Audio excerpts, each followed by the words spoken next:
The words hit me like a physical blow across my kitchen table, where I'd just served her the same chocolate chip cookies I'd been making for 37 years. Face it, Mom, Simone said, not even looking up from her phone as she spoke.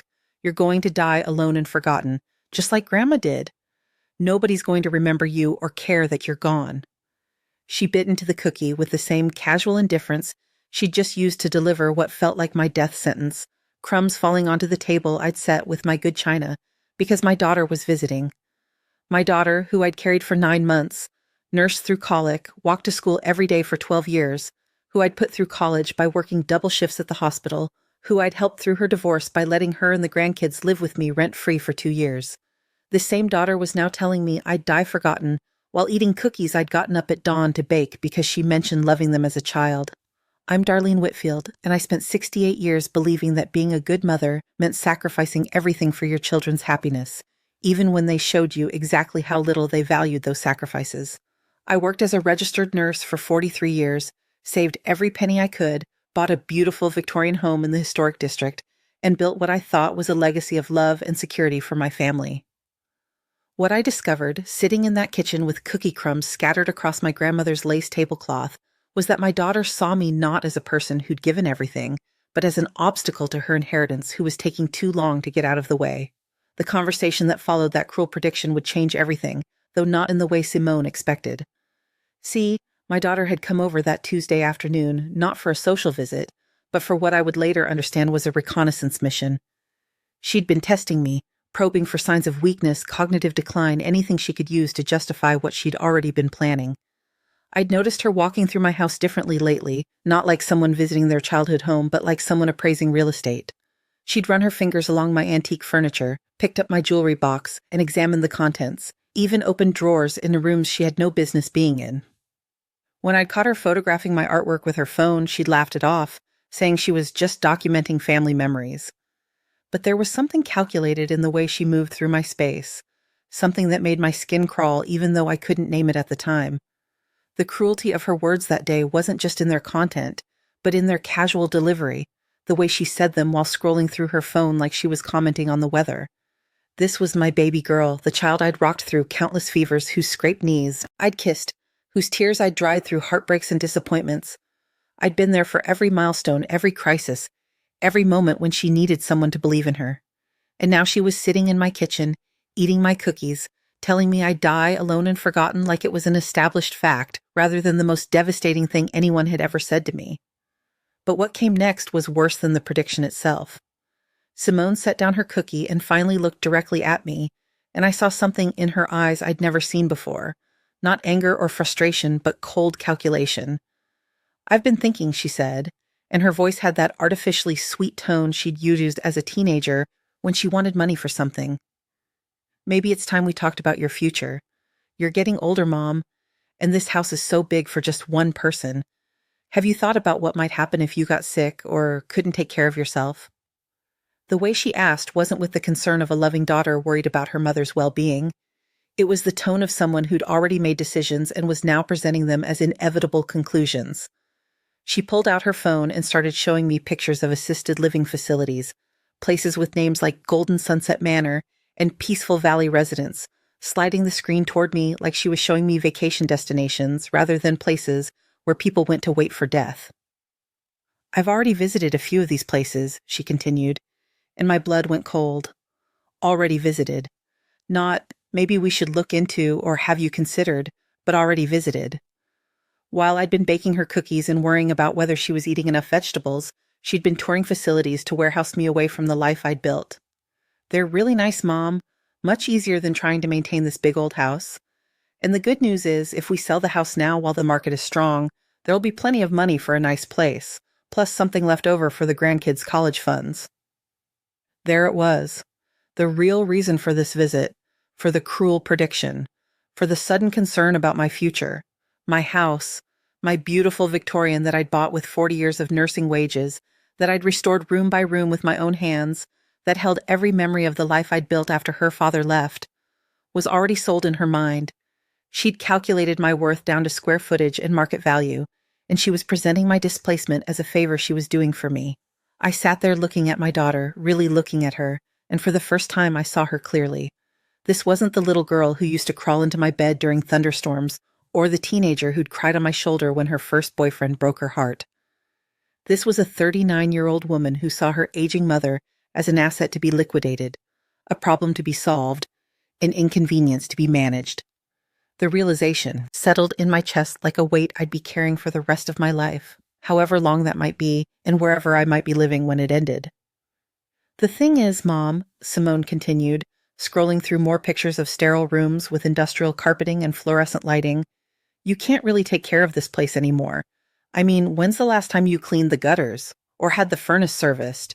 And what if you fell down those stairs? Nobody would even know for days. She said this last part with a little laugh, like the image of me lying unconscious at the bottom of my own staircase was somehow amusing rather than the stuff of nightmares. I found my voice finally. I had the furnace serviced last month, Simone, and I pay a service to clean the gutters twice a year. I'm 68, not 98. But even as I said it, I could hear how defensive I sounded, and I realized that was exactly what she wanted. She wanted me to feel old, incapable, like a burden that needed to be managed rather than a mother who deserved respect. "Oh, Mom," she said with that patronizing tone that made my teeth clench, "I'm not criticizing you. I'm just being practical. You've worked so hard your whole life. Don't you want to relax now? Let someone else worry about maintenance and cooking and all of that? These places have activities, and there are other people your age to socialize with. You might even make some friends." Other people my age. Like I was some exotic species that could only socialize with my own kind. Like the friendships I'd built over decades, the neighbors who'd become family, the book club I'd hosted in my living room for 15 years, meant nothing because they weren't all shuffling around in matching slippers and comparing medications. But what really got to me was the phrase, "let someone else worry about." Because what she really meant was, let us sell your house and stick you somewhere we don't have to think about you until you die. The cruelty wasn't just in shipping me off to institutional care I didn't need. It was in presenting it as a gift, a relaxing reward for my years of hard work, when what it really was exile. I excused myself to get more coffee, mainly because I needed a moment to process what was happening. Standing in my kitchen, the same kitchen where I'd packed thousands of school lunches, where I'd taught Simone to make pancakes on Saturday mornings, where I'd consoled her through every heartbreak, I felt something I'd never experienced before. It wasn't just hurt or disappointment. It was a deep, bone-level understanding that I had failed completely as a mother. Not because I hadn't loved enough or given enough, but because I'd raised a daughter who could look at her own mother and see nothing but real estate and inconvenience. When I returned to the table, Simone was making notes on her phone. Actual notes, like she was planning a business presentation rather than discussing her mother's life. "I think we should start with Golden Sunset," she said without looking up. "It's only 20 minutes from my house, so I could visit regularly. Well, as regularly as possible with the kids' schedules and everything." 20 minutes from her house. Not 20 minutes from my life, my friends, my community, my church, where I'd served on committees for 30 years. 20 minutes from her convenience so she could drop by when it suited her schedule and feel good about being a dutiful daughter. And that phrase, "as regularly as possible," was already building in excuses for why those visits would become less and less frequent until they stopped altogether. "And here's the really exciting part," Simone continued, her voice brightening like she was about to share wonderful news. "Golden Sunset has different levels of care, so if you do develop dementia or need more help later, you won't have to move again. It's like a one-stop solution for your whole aging process." Your whole aging process. Like growing old was a problem that needed a solution, rather than a natural part of life that deserved dignity and respect. She was already planning for my mental decline, already arranging my future incapacity like it was inevitable rather than possible. In her mind, I was already halfway to drooling in a wheelchair, and she was just being efficient by setting up the dominoes now. I thought about my grandmother then, the one Simone had mentioned so casually when she predicted I'd die alone and forgotten. Grandma Ruth had lived with us for her final 3 years, and I'd watched my mother struggle with the same kinds of decisions Simone was making for me now. But there was a crucial difference. My mother had agonized over those decisions, had talked to Grandma, had included her in planning her own care. Simone was presenting me with fait accompli, decisions made without my input about my own life. "What if I don't want to move?" I asked quietly. Simone looked up from her phone with a surprised expression, like the thought that I might have opinions about my own life hadn't occurred to her. Oh, Mom, I know change is hard, especially at your age, but this is really for the best. Trust me, once you're settled in and making friends, you'll wonder why you waited so long. At your age. There it was again, that dismissive phrase that reduced me to a stereotype, a set of limitations defined by my birth year rather than my actual capabilities. I was 68 years old, not 88. I still worked part-time at the free clinic because I enjoyed it, not because I needed the money. I volunteered at the literacy center, hosted book club, maintained a garden that was the envy of my neighborhood. I was living, not just surviving, and certainly not warehousing myself away from the world. I didn't say change was hard, I said, keeping my voice level. I asked, what if I don't want to move? Simone's expression shifted slightly, and I caught a glimpse of something harder underneath her fake concern. Well, Mom, honestly, it's not really about what you want anymore. It's about what's realistic, what's safe. You can't just ignore the fact that you're getting older and pretend you can live like you're 40 forever. It's not really about what you want anymore. The words hung in the air between us like a slap. My own daughter had just told me that my wants, my preferences, my right to make decisions about my own life were no longer relevant. That at 68, I had somehow crossed an invisible line where other people got to decide what was realistic and safe for me, regardless of what I thought about it. I see, I said, and I really did see. This wasn't a discussion or a conversation where my input mattered. This was Simone informing me of decisions she'd already made, using the pretense of concern to disguise what was essentially a hostile takeover of my life. She'd probably already talked to real estate agents, maybe even gotten estimates on what my house was worth. The assisted living research wasn't preliminary. It was comparison shopping for the most convenient place to store me. Simone must have sensed my change in tone because she reached across the table and patted my hand in that condescending way you'd comfort a confused child. I know this is a lot to think about, Mom. You don't have to decide today, but I really think we should move quickly. The housing market won't stay this good forever, and the better assisted living places have waiting lists. Waiting lists. She'd researched waiting lists. While I'd been planning what to cook for her visit, she'd been investigating how long it would take to get me institutionalized. The level of premeditation was breathtaking, and the casual way she delivered this information, like she was discussing restaurant reservations rather than the end of my independent life, made me feel physically sick. I stood up from the table, suddenly unable to sit still while my daughter dismantled my future piece by piece. I need to think about this, I said, though what I really needed was for her to leave so I could process what had just happened. Of course, Simone said, finally putting her phone away. Take your time, but don't take too long, okay? I worry about you here all alone in this big house.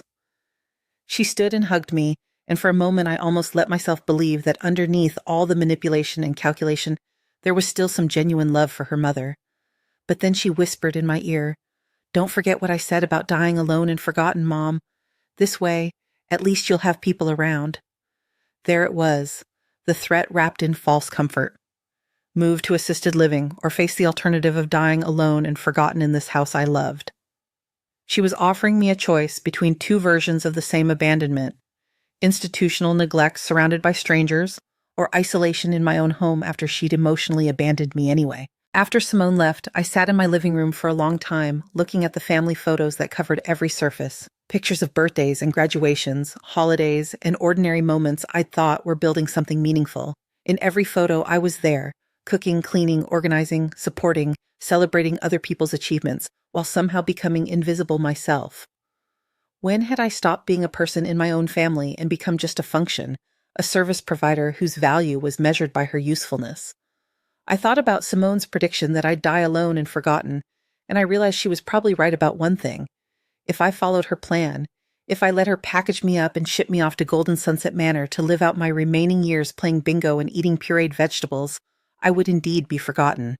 Not because I was unmemorable, but because once you disappear from your own life, it becomes very easy for other people to pretend you never really mattered in the first place. That night, I did something I hadn't done in years. I called in sick to my volunteer shift at the literacy center and spent the evening really looking at my life. Not the life Simone saw when she looked at me, the burden in waiting who was taking up valuable real estate, but my actual life.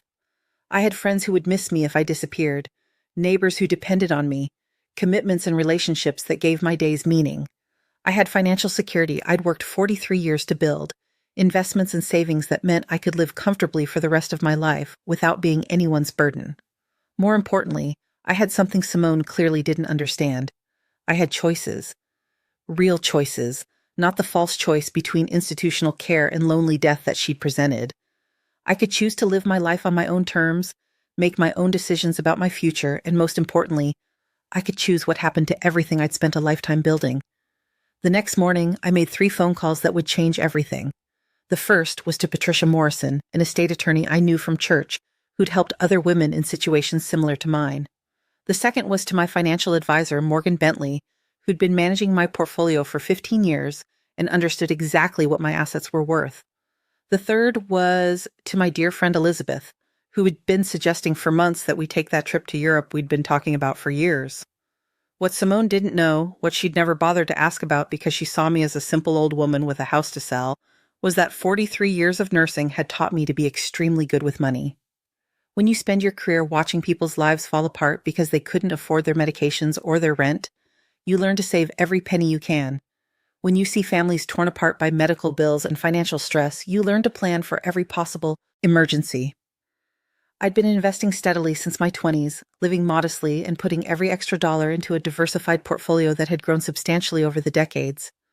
My house was paid off, but it was only a small part of my total wealth. I had retirement accounts, investment properties I'd bought and paid off over the years, municipal bonds, and a stock portfolio that would have surprised Simone if she'd ever bothered to ask about it. I wasn't just comfortable, I was actually quite wealthy by any reasonable standard. More importantly, I'd been planning my legacy carefully for years, setting up charitable trusts and planning donations to causes I cared about. I'd always assumed Simone would inherit the bulk of my estate, but that was before I understood how she really saw me. Now I realized that leaving her everything would just be enabling the same kind of casual cruelty she'd shown me in my kitchen. It would be rewarding her for treating me like a burden rather than like a person who deserved love and respect. Patricia Morrison met with me that Thursday afternoon, and I laid out exactly what had happened with Simone's visit. Patricia, who'd been practicing family law for 30 years, just nodded knowingly as I described my daughter's assisted living research and her casual dismissal of my right to make my own decisions. "Darlene," Patricia said when I finished, "I see this more often than you'd think. Adult children who mistake their parents' kindness for weakness, who assume that reaching a certain age means surrendering your autonomy. The good news is that you're absolutely competent to make your own decisions about your life and your assets. The question is, what do you want to do about it?" What I wanted, I realized, was to live my life fully and on my own terms, and to ensure that my legacy reflected my values rather than rewarding people who saw me as an inconvenience. I wanted to prove that a woman could age with dignity and independence even when her own family had written her off. And I wanted to make sure that when I did eventually die, it wouldn't be alone and forgotten, but surrounded by people who valued me for who I was rather than what I could give them. Patricia helped me draft a new will that reflected these goals. The bulk of my estate would go to establish the Darlene Whitfield Foundation for Independent Senior Living, which would provide grants and support for elderly people who wanted to remain in their own homes rather than being pressured into institutional care. A significant portion would fund a scholarship program for non-traditional nursing students, women like I'd been who were starting their careers later in life and needed financial support to achieve their goals. I left smaller amounts to my grandchildren in trusts they couldn't access until they turned 30, with the provision that the money would be revoked if they ever attempted to pressure an elderly family member into unnecessary assisted living. I left money to my favorite charities, to the literacy center where I volunteered, to the free clinic where I still worked. I left money to Elizabeth and my other close friends, people who'd enriched my life and saw me as a complete person rather than just a source of inheritance. Simone would receive a symbolic amount, exactly enough to buy herself a nice dinner at an expensive restaurant, with a note explaining that I'd chosen to invest my legacy in people and organizations that valued independence and dignity rather than those who saw aging parents as problems to be solved. But changing my will was only the first step. The real transformation was in how I chose to live the rest of my life, however long that might be. I realized that if I was going to die anyway, which, let's face it, we all are, I might as well live fully until that happened, instead of spending my remaining years trying to make myself small enough to avoid being a burden to people who saw me as one anyway. I started with Elizabeth's suggestion about the European trip. Why had we been putting it off? Because we were waiting for some imaginary perfect time that might never come? Because we were saving money for some hypothetical future emergency? We were both healthy, financially secure, and free to travel. What exactly were we waiting for? Elizabeth and I spent 2 weeks in Italy that fall, staying in beautiful hotels, eating at excellent restaurants, taking cooking classes in Tuscany, and generally living like the sophisticated, interesting women we'd always been, but had somehow forgotten we could be. We weren't two little old ladies on a budget tour. We were travelers with good taste and the resources to indulge it, and we had a wonderful time being exactly that. When I returned from Italy, refreshed and tan and full of stories, I found 17 messages from Simone on my answering machine. She'd apparently driven by my house multiple times during my absence and panicked when she realized I wasn't home. The messages started concerned and escalated to accusatory, with the final one demanding that I call her immediately and explain where I'd been. I called her back, but not immediately. I waited 3 days until I felt like it, and when I did call, I was pleasantly surprised by how calm I felt. "Mom!" Simone's voice was sharp with anxiety and anger. "Where have you been? I've been worried sick. You can't just disappear like that without telling anyone." "I was in Italy," I said pleasantly. "With Elizabeth. We had a lovely time." There was a long pause. "Italy? Mom, you can't just take off for Italy without telling me. What if something had happened? What if you'd gotten sick or hurt or lost?" "Then I would have dealt with it," I said. "The same way I dealt with everything else in my life before you decided I was incompetent." Another pause. "Mom, that's not... I never said you were incompetent. I just think you need to be more careful, more realistic, about your limitations." "My limitations," I repeated. "Simone, I just spent 2 weeks navigating foreign airports, communicating in Italian, managing complex travel logistics, and having the time of my life. What limitations exactly do you think I need to be realistic about?" I could practically hear her brain scrambling to reframe my successful independence as somehow dangerous or irresponsible. "Well, what if you'd fallen and broken a hip? What if you'd had a heart attack? You're not young anymore, Mom." "You're right," I said. I'm not young. I'm experienced, financially secure, and perfectly capable of traveling with a friend. If I'd had a medical emergency, I would have dealt with it the same way any adult deals with medical emergencies, by seeking appropriate care. Italy has excellent hospitals, by the way.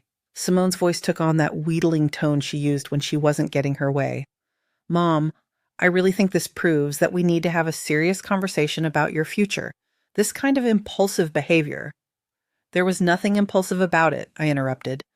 "Elizabeth and I planned this trip for months. We researched hotels, made reservations, arranged travel insurance, notified our banks of our travel dates. It was actually very well organized." "But you didn't tell me," Simone said, and there was something almost petulant in her voice, like a child complaining about being left out of a game. "No," I agreed. "I didn't, because it wasn't your business. Because I'm an adult who doesn't need her daughter's permission to take a vacation." The silence that followed was telling. Simone was processing the reality that her mother wasn't as controllable as she'd assumed, that my independence wasn't just stubbornness or denial, but an actual functional capability. "Mom," she said finally, and her voice had changed again, becoming artificially sweet. "I know you're feeling defensive right now, but I'm only trying to help. I love you, and I worry about you. Can't we just talk about some practical planning for your future?" And there it was again, the suggestion that my resistance to her plans was emotional rather than rational, that my desire to maintain my independence was just defensiveness rather than a legitimate preference. She was still trying to frame this as her being the reasonable one looking out for my best interests, and me being the difficult old woman who wouldn't accept reality. "We can talk about my future any time you want," I said. "But we're going to talk about it as two adults, with the understanding that it's my future and therefore my decision. And we're going to start with you apologizing for suggesting that I'm going to die alone and forgotten." Another long pause. "Mom, I didn't mean..." "You said it exactly the way you meant it," I interrupted. "You said it to hurt me, to make me feel desperate enough to agree to your assisted living plan. But what you didn't consider is that I might choose to live fully, right up until I die, rather than spending my remaining years trying to make myself small enough to avoid being a burden to someone who sees me as one anyway." "I don't see you as a burden," Simone protested, but her voice lacked conviction. "Yes, you do," I said calmly. "You see me as a problem to be solved, an asset to be managed, an inconvenience to be housed somewhere that requires minimal effort from you. And that's fine. That's your choice. But it's not going to be my reality. I hung up before she could respond, and for the first time in months, I felt completely at peace. I wasn't angry anymore, wasn't hurt or disappointed. I was just clear about what was real and what I was going to do about it. Over the next few months, I restructured my entire life around the principle that dignity and independence weren't luxuries I should give up to make other people comfortable. They were rights I'd earned through 7 decades of responsible living. I hired a wonderful housekeeper who came twice a week, not because I couldn't clean my own house, but because I'd rather spend my time on things I enjoyed more than scrubbing bathrooms. I arranged for a grocery delivery service, not because I couldn't drive to the store, but because it was convenient and gave me more time for activities I actually wanted to do. I joined a hiking group for active seniors and discovered that 68-year-old legs could still carry me up mountain trails I'd never had time to explore when I was working full-time. I started taking art classes and found out I had a talent for watercolor painting that I'd never known existed. I began hosting dinner parties again, not the obligatory family gatherings where I did all the work and none of the talking, but real dinner parties with interesting people who valued my company and conversation. Most importantly, I strengthened my relationships with people who saw me as a complete person rather than just someone's mother or grandmother. Elizabeth and I started traveling regularly, not just one big trip, but weekend getaways and cultural excursions and spontaneous adventures that reminded us both that life doesn't end at retirement. It just changes shape. I also started volunteering with a local organization that helped elderly people resist pressure from family members to give up their independence prematurely. It turned out there were a lot of women in situations similar to mine, financially secure, perfectly competent, but facing children who wanted to warehouse them away for convenience rather than necessity. We developed a support network, shared resources, and helped each other navigate the legal and emotional challenges of maintaining autonomy when your own family sees you as incompetent. Simone continued calling, but less frequently, and the tone of our conversations gradually shifted as she realized I wasn't going to change my mind about assisted living and wasn't going to be guilted into making decisions based on her convenience. She still brought up her concerns about my safety and isolation, but with less conviction, especially after I mentioned some of the more adventurous activities I'd been enjoying. The turning point came about 6 months after my trip to Italy, when Simone came to visit and found me hosting my book club meeting. Instead of finding a lonely old woman rattling around in a house too big for her, she found my living room full of intelligent, engaged women discussing literature, laughing at shared jokes, and treating me like the interesting person I'd always been, but had somehow forgotten I could be. I watched Simone's face as she observed the easy camaraderie, the intellectual discussion, the obvious affection my friends had for me and I for them. This wasn't the sad isolation she'd been picturing, the lonely existence that would justify moving me to institutional care, where I'd have people my age to socialize with. This was a rich, full social life built around genuine relationships rather than proximity and shared infirmity. After my friends left, Simone and I sat in my kitchen again, but this time the dynamic was completely different. She looked younger somehow, less certain, and when she spoke there was none of the condescending authority she'd used during our previous conversations. "Mom," she said hesitantly, "I owe you an apology. I think I've been seeing you as someone different than who you actually are." I didn't respond immediately. I'd learned the value of letting people finish their thoughts rather than rushing to make them comfortable. "I think," Simone continued, "I was so worried about something happening to you that I forgot you're still living your life, not just waiting for it to end." It wasn't the full apology I deserved, and it didn't address the cruelty of her prediction about my dying alone and forgotten, but it was a start.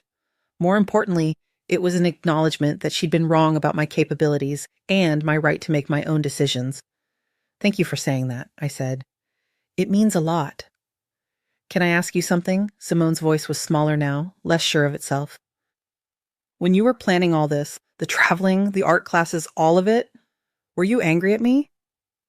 I considered her question carefully. "I was hurt," I said finally. "Deeply hurt by the casual way you dismissed my right to live my own life. But anger? No, not really. Anger would have meant I was still expecting you to be someone different than who you were. Once I accepted that you saw me as a burden rather than a person, I wasn't angry anymore. I was just clear about what I needed to do." Simone winced at my bluntness, but I wasn't going to soften it for her comfort. She needed to understand the impact of her words and actions, not just have her feelings soothed. I never meant to make you feel like a burden, she said quietly. But you did, I replied, and intentions don't erase impact. You told me I was going to die. Alone and forgotten, you researched assisted living facilities without including me in the conversation. You dismissed my preferences about my own life as unrealistic. Those actions had consequences regardless of what you intended. We sat in silence for a while, and I could see Simone processing not just what I'd said, but what she was seeing around her. The evidence of my full, independent life that contradicted everything she'd assumed about aging and capability. What you've built here, she said finally, gesturing around my kitchen and toward the living room where she'd witnessed my book club. It's not what I expected. What did you expect? I asked, though I already knew the answer. I expected you to be lonely, declining, needing help you were too proud to ask for. She paused. I expected you to be grateful for my concern instead of resenting it. And what do you see now? Simone looked around my kitchen, taking in the fresh flowers I'd arranged that morning, the cookbook open to a recipe I was planning to try, the calendar full of activities and appointments that marked a busy, engaged life. I see someone who doesn't need rescuing, she said quietly. I see someone who's thriving. It wasn't a complete revelation. Simone still had a lot to learn about respecting elderly people's autonomy and seeing her mother as a complete person rather than just a family role. But it was progress, and more importantly, it confirmed what I had discovered over the past months, that the quality of my life didn't depend on my daughter's approval or understanding. A year later, when I turned 70, I threw myself a birthday party, not a small family gathering where I'd cook and clean while other people celebrated, but a real party with catering and decorations and a guest list full of people who genuinely enjoyed my company. Elizabeth helped me plan it, and we decided to make it a celebration not just of my birthday, but of the life I'd built over the past year. Simone came to the party, and I watched her circulate among my friends, hearing stories about my travels, my art, my volunteer work, my various adventures and accomplishments. She was meeting a version of her mother she'd never known existed, or maybe had forgotten existed, under all the years of family obligation and service to others. At one point during the evening, she pulled me aside. "Mom," she said, "I have something to tell you. I've been thinking a lot about what you said, about seeing you as a person instead of just my mother. And I realized that I don't really know you very well. I know the person who took care of me, who was always there when I needed something, but I don't know who you are when you're not being my mother." It was perhaps the most honest thing she'd ever said to me, and certainly the most insightful. "Would you like to?" I asked. "Yes," she said. "I'd like to get to know you as a person, not just as my mom, if that's okay with you." It was more than okay. It was what I'd been hoping for without quite realizing it. Not just my daughter's acceptance of my independence, but her curiosity about who I was beyond the role I'd played in her life. We started having real conversations after that, not just the functional exchanges about family logistics and obligations, but actual discussions about books, travel, politics, life experiences. Simone started asking about my childhood, my nursing career, my friendships, my thoughts about current events.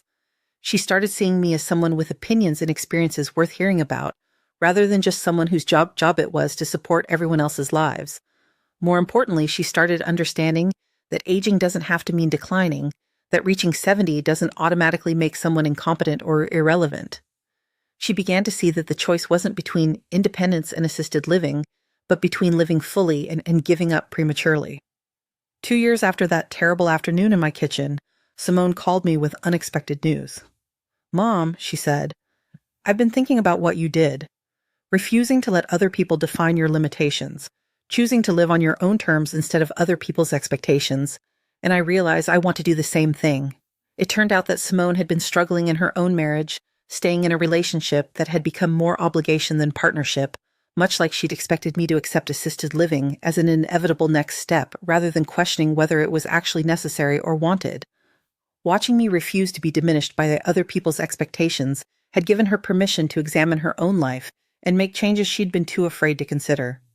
"I kept thinking about what you said about not making yourself small enough to avoid being a burden," she told me. "And I realized I'd been making myself small for years, trying to be the perfect wife and mother even when it meant giving up everything that made me happy. You showed me that it's possible to choose differently, even when other people don't understand or approve." Simone filed for divorce that spring, not in anger or desperation, but with the same calm determination I'd used to restructure my own life. She started therapy, went back to school to finish the master's degree she had abandoned when she got married, and began building the kind of life she actually wanted rather than the one she thought she was supposed to want. Most importantly, she apologized, really apologized, for the cruel prediction she'd made about me dying alone and forgotten. I was angry at my own life, she admitted, and I took it out on you by trying to make you as small and trapped as I felt. I'm sorry, Mom. You deserve so much better than that. The apology helped, but what mattered more was seeing that she'd learned something from watching me refuse to accept the limitations other people wanted to impose. She'd seen that it was possible to say no to other people's definitions of what your life should look like, even when those people were family members who claimed to know what was best for you. The irony wasn't lost on me that Simone's prediction about my dying alone and forgotten had become the catalyst for exactly the opposite outcome. Instead of accepting isolation and irrelevance, I'd built a life so full of meaningful relationships and engaging activities that dying alone would actually be quite difficult to arrange. I had friends who checked on me regularly, not out of duty, but out of genuine affection, commitments that mattered to people and organizations that depended on me, and a social calendar that stayed full because people actually enjoyed my company. As for being forgotten, well, the foundation I'd established was already making a difference in the lives of elderly people who wanted to maintain their independence. The scholarship fund had helped dozens of women return to nursing school and build careers that would serve others for decades to come. My volunteer work had touched hundreds of lives, and the example I'd set by refusing to be diminished had inspired other women to make their own choices about how to age with dignity. But perhaps the most satisfying outcome was the change in my relationship with my grandchildren. As they grew older and started really talking to me, not just dutiful visits orchestrated by their mother, but real conversations, they began to see their grandmother as someone interesting rather than just someone who existed to spoil them at holidays. My granddaughter Emma, now 16, started asking to spend weekends with me not because her parents needed childcare, but because she genuinely enjoyed my company. She loved hearing stories about my nursing career, my travels with Elizabeth, my art classes. She'd help me in my garden and pepper me with questions about what it was like to be a working mother in the 1980s, how I'd managed to save money and buy property, what I'd learned about independence and self-reliance. "Grandma," she said one afternoon as we were painting watercolors together in my sunroom, "I want to be like you when I'm older, not dependent on anyone else, with my own money and my own house and my own life." It was perhaps the greatest compliment I'd ever received, and it confirmed what I'd hoped when I restructured my will, that the best legacy I could leave wasn't money, but an example of how to live with dignity and independence regardless of what other people expected or preferred. My grandson Jake, who was 14, had started asking detailed questions about my investment strategy and how I'd built financial security over decades of careful planning. "Mom says you're rich," he told me bluntly one day. "But you don't act rich. You act normal." "I'm comfortable," I corrected him. And comfort comes from making smart decisions consistently over a long period of time, not from one big windfall or inheritance. These conversations with my grandchildren were perhaps the most rewarding part of my new life. They saw me not as an old woman waiting to die, but as someone who'd accumulated wisdom and resources worth learning from. They understood that aging could mean accumulating power and knowledge rather than just losing capabilities. The foundation I'd established grew beyond my initial vision, helping elderly people across 3 states maintain their independence and dignity. We provided grants for home modifications that allowed people to age in place safely, legal assistance for those facing pressure from the family members to give up their autonomy, and support groups for people navigating the challenges of aging in a society that often sees elderly people as burdens rather than resources. Every month, I received letters from people the foundation had helped. A woman in her 80s who'd used our legal services to resist her son's attempt to have her declared incompetent so he could sell her house. A man in his 70s who'd used our home modification grant to install a stair lift that allowed him to stay in the home he'd lived in for 50 years. A widow who'd joined one of our support groups and found the confidence to start dating again after her children had convinced her that romance was inappropriate at her age. These letters reminded me that Simone's cruel prediction had inadvertently sparked something much larger than just my own transformation. By refusing to accept that I would die alone and forgotten, I'd created a network of support that was helping hundreds of other people avoid that same fate. Elizabeth and I continued traveling, but we also started inviting other women our age to join us. Widows whose children thought they should stay home and be grateful for occasional visits. Women who'd been convinced that adventure and excitement were things you gave up after a certain birthday. Our travel group grew to 8 regular members, and we called ourselves the Still Living Society, a name that perfectly captured our philosophy that life doesn't end at retirement, it just gets more intentional.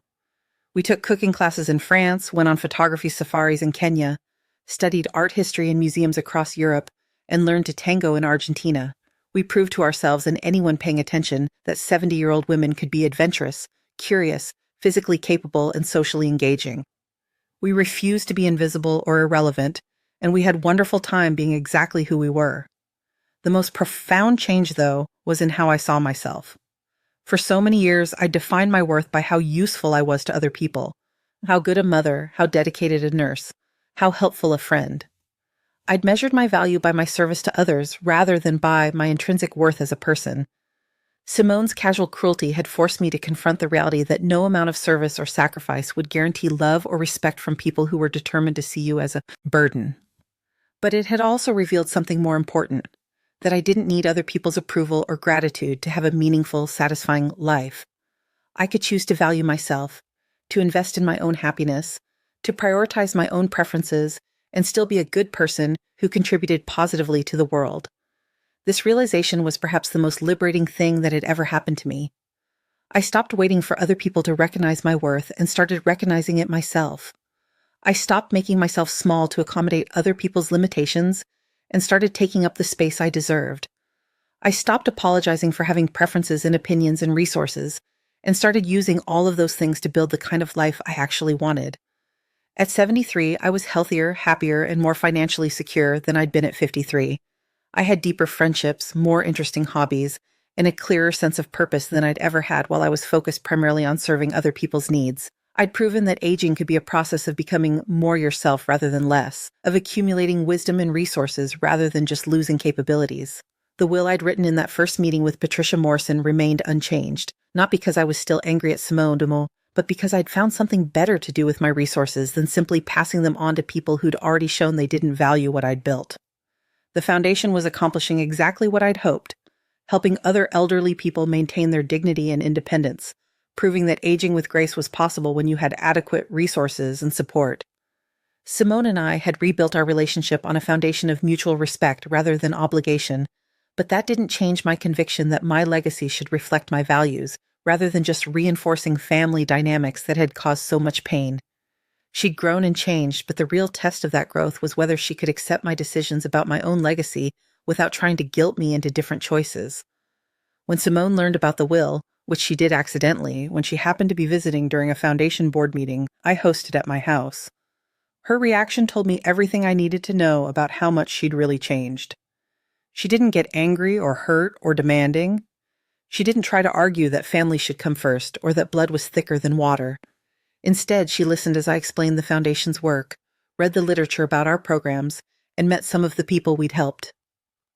"Mom," she said when the meeting was over, "this is incredible. You've helped so many people." She paused, looking around my living room where the meeting had taken place, seeing the evidence of the life I'd built and the work I was doing. "I'm proud of you, and I understand why this is where you want your money to go."